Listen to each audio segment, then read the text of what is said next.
Сыппор авд милан шумай фылдар сагат ирыштуны рахай канзышты қауты дуын ұқшаш хазары араштадан. Уйк ухы бафтыт қауты территории райрашты программы фалгаты.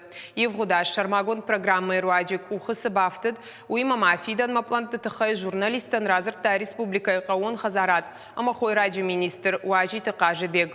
Амткайрайшкая программы рас араштан асаж рахай канзышты ұқшашыда фанзай милан шумай фылдар. Қауты хазарты араштадан у юштыр қомыш, самай сарджита сарды уаварта фахуждар канан уа. Это найм жилья, где предполагается только строительство.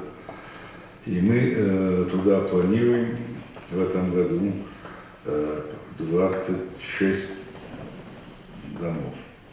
4 в Московском районе, 22 примерно. Там на каждого члена семьи по 18 квадратов выделяется. Условно, если семья из 5 человек, можно построить дом из 90 квадратов. Значит, там программа предусматривает 20% дает работодатель, то есть тот, где работает работник. Работодатель платит за своего работника 20%, 80% государства. Это новая программа. Кстати, она была инициирована, вообще эта программа в Российской Федерации родилась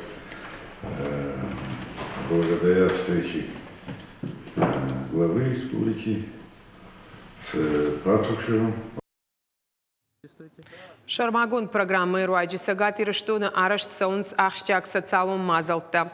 Автомай республика қаутысалса кондырсыдышты тротуарта, канаутта, рухждаттан система. Умай олдайма расараштой дон заон хаталта. Республика бира қаутышты жауат уавары. Асаш хаталташну канзышты майрамадаг амайыл хотты.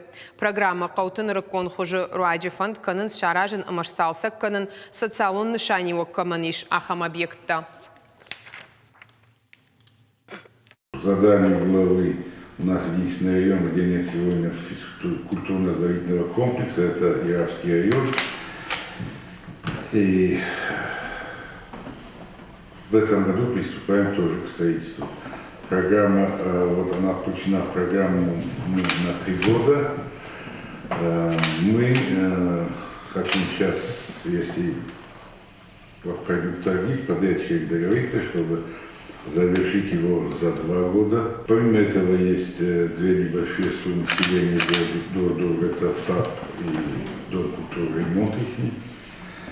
И на сегодняшний день по дополнительным, то, что мы просили, глава встречался с Патрушевым, просил дополнительные деньги, и нам выделяют дополнительные деньги на реконструкцию школы в Красногорье и реконструкцию Дома культуры 71 миллионов.